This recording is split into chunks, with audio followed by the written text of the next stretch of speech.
Brickmaniacs, it's time for another what? Excuse me? Speed build that after. Episode of Brickmania TV!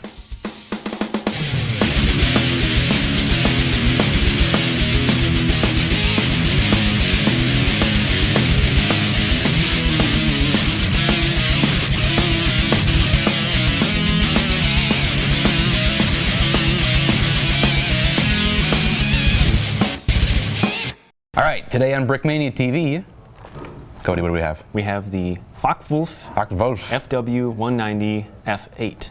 Sweet, and in the meantime, as you're talking, I'm gonna be speed building at regular speed the Vesp. Who's gonna tell me what to say? Oh, okay. Actually, okay, let's get into the history of the model first as I quietly open this case up. So the Germans realized that they needed a radial engine that was air-cooled to compete with like what other countries were coming up with at the time. Right. Which was, compared to like what the Americans had, all their Navy planes were powerful radial engines that were air-cooled. They're much more reliable. Because the Germans had the ME-109 and the British came up with the Spitfire, which was comparable to the ME-109. Nice. And they realized that, hey, we gotta up our game too. So they came up with a more rugged, very durable airplane. Powerful engine. It was slightly faster than the ME-109. Slightly faster? Yep. Nice. So it's, I'm trying to multitask. Again, it's more Crap, rugged. I forgot a piece. Sorry, keep going, keep going. Again, it's more rugged and it's a simpler design. It's much more user-friendly. Pilots loved it. Yeah. They used rigid rods for a controlling system rather than pulleys and wires, which over time can loosen up and right. it's harder to fly it. It's not as responsive as a rigid rod would be. Yep. So the F-8 is comparable to the A-8 model. Yes. There's a bunch of different variants. I chose the F-8 because it was popular at the time of liberation of France. Yes. And this is a ground attack aircraft as well as a fighter. The F-8 model is more of a ground attack. It's specifically designed to be a ground attack model. They made the wings stronger, added some more armor plates next to the cockpit so it could carry a heavier bomb load. And for its armaments, it would have a 250 kilogram bomb on the center line and a 4 50 kilogram bombs under each wing, so 2 under each wing. Its armaments would include 2 20 millimeter cannons and 2 13 millimeter cannons above the engine. Nice. Yeah. And this camouflage scheme is it's super popular, especially with modelers. So that's kind of why I chose that camouflage design. The dark green was added in the camouflage scheme in the spring of 1944. Right. And these yellow stripes, specifically these yellow stripes, were added later. And they were there to help the ground crews, the anti-aircraft crews, designate which is a friend and which is a foe. Right. So that's kind of the reasoning for that. I'm really bad at multitasking. You're not doing anything but building. I'm trying to like... You're just listening to me and well, build. okay, yeah. Like trying to like, oh, I want to think of a cool question for you. Yeah. Okay. I can just keep talking. Sure. We can do that. I'm good at one funny thing, the initial prototype model had a ducted spinner on the front of the airplane. It's basically just like a big nose cone with a hole cut in it. Okay. And that's what the propellers were attached to. It just looks super goofy, almost looked like a jet engine intake. But they had a lot of problems with that, trying to cool the engines, even though they had a fan. At the time, it was a 10-bladed fan behind the propellers to cool off the engine, but they still had trouble cooling it. So they removed that, just put a nose cone on it. And the engine at that point, when it reached production, it became the BMW 801 14-cylinder radial engine, which had a 14-blade fan to cool the cylinders off. Nice. So yeah, pilots loved it. Belly landings are very possible with it. Here we go. Without damaging much of the structure of the airplane, so it's very durable. There. Let it go. Good. That's pretty cool. Ooh, what is that? It's the Vesp. Vespa. The Vespa. The little scooter.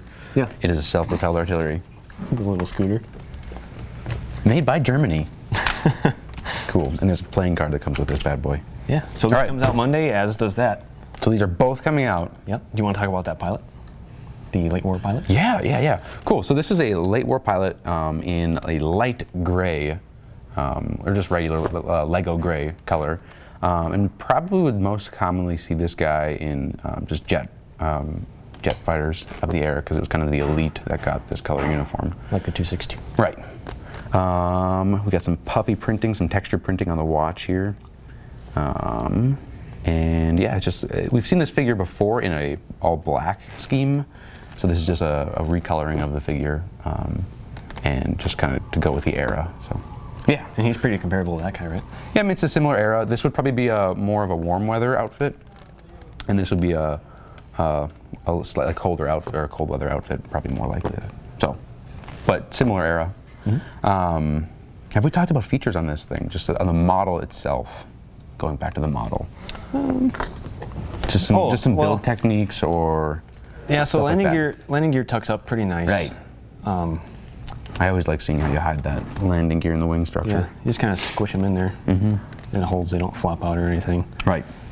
And yeah, the original design, the original prototype, they wanted the wings to fold up and turn in back, kind of like the Corsair or like the P40. Yeah.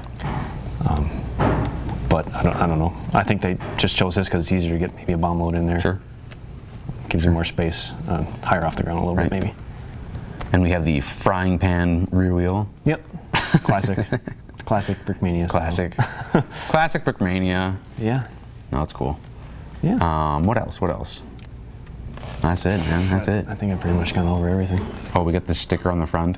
So it doesn't spin, but you know what? It looks cool. It's going to be a cool posing model. It looks cool. If you don't like that, just don't put If you the don't sticker like it, on don't put it on there. If you don't like it, deal with it. Yeah. No, it's cool. We have the brick logo on the back. Yep. Classic. Returning. Yeah. So I guess we put that on the Stuka too, Yep. and this fighter actually kind of replaced the Stuka. So As a bomber, because Stukas they're big and slow. Right. They have a hard time protecting themselves. So yeah, they introduced this and it's kind of took over. Cool. Much faster. It actually had a new injection system to give them short speed bursts. Nice. Nitrous. Wait, seriously, it was nitrous? It's pretty badass. Yep. And the A8 for sure. And this is mostly based off of the A8 model. The F-8 model is. Cool. So I think they had that. All it stated was updated injection system for that, but I think it's the nitrous. Cool. So they had like As a the little A8 turbo would have. button with some NOS canisters underneath Yeah. of their seat. Yeah. I don't know where it is. on the Vin airplane, Diesel but- driving the Tokyo Drift. What's going on? Oh, yeah. Mm-hmm. Anyways, all right, that's the model, right? That's the model. Any other closing thoughts? I don't think so. What month do we got? Liberation of France? Is that the hashtag? Yep. Closing up Liberation Dang of it. France. What is the This model. hashtag? Battle of France bricks. Battle of France Bricks is the hashtag that you must use if you want to be entered into a chance to win stuff. And don't use it on YouTube. Don't use it on doesn't work YouTube. on Use it YouTube. on Facebook, Twitter, and one more. Instagram. Instagram. I got them it. all. Thank you. You covered my back. I totally dropped the ball, but you got it. It's okay. We're good. All right, this is the Focke-Wulf by Cody Lando. For more information, check out brickmania.com. Thank you very much for watching.